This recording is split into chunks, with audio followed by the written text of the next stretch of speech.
இந்த வீடியோல surcharge and health and education chess என்னன்றது பார்க்க போறோம். சர்சார்ஜ்ன்றது ஒரு அடிஷனல் சார்ஜ், உங்களோட இன்கம்க்கு கிடையாது, உங்களோட டாக்ஸ்க்கு. இப்போ அதை எப்படி கால்குலேட் பண்றதுன்னு பார்க்கலாம். இப்போ ஃபார் எக்ஸாம்பிள் உங்களோட இன்கம் 0ல இருந்து 50 lakhs வரைக்கும் இருக்குன்னா நீங்க எந்த சர்சார்ஜோ பே பண்ண வேணாம். அதுவே 50 lakhsல இருந்து 1 crore வரைக்கும் இருந்ததுன்னா நீங்க சர்சார்ஜ் 10% பே பண்ணணும். இந்த 10% உங்களோட டோட்டல் டாக்ஸ்ல இருந்து கால்குலேட் பண்ணுமே தவிர உங்களோட டோட்டல் இன்கம்ல இருந்து கால்குலேட் பண்ணக்கூடாது.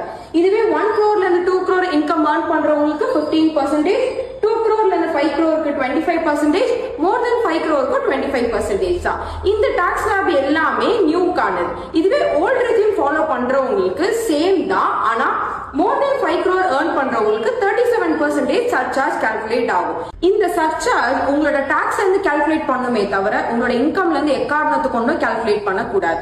இது கூட இந்த ஹெல்த் அண்ட் எஜுகேஷன் செஸ் ஆன 4% mandatory. Health and education chess 4% எப்படி கால்குலேட் பண்ணணும்னு பாத்தீங்கன்னா உங்களோட டாக்ஸ் பிளஸ் சர்சார்ஜ் இது ரெண்டுத்தையும் ஆட் பண்ணிட்டு இதுல இருந்து 4% எடுக்கணும். இது மாதிரி மேலும் டாக்ஸ் இன்ஃபர்மேஷன் தெரிய பேனியன் அகாடமி பேஜை ஃபாலோ பண்ணுங்க.